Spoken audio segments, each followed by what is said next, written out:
ইয়া রাব্বাল আলামিন। আল্লাহ, তুমি না কোরআনে বলেছো বান্দা যতই গুনাহ করবে আমার কাছে তাওবা করলে আমি তোমারে মাফ করে দেব। মনে বড় আশা নিয়ে আল্লাহ তোমার শাহী দরবারে ভিক্ষুকের মতো হাত বাড়াইলাম। তুমি যদি ক্ষমা না করো, কে আমাদেরকে ক্ষমা করবে? কে আমাদের মাফ করবে?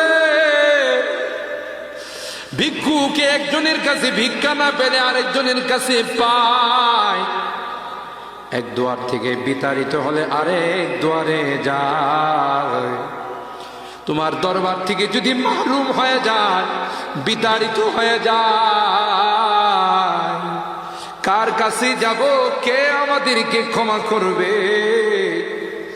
মালিক রে, কাঙ্গালের মতো হাত বাড়াইলাম, তাওবা করতেছি, আর জীবনে কোনোদিন নামাজ ছাড়ব না, আর জীবনে কোনো গুনাহ করব না,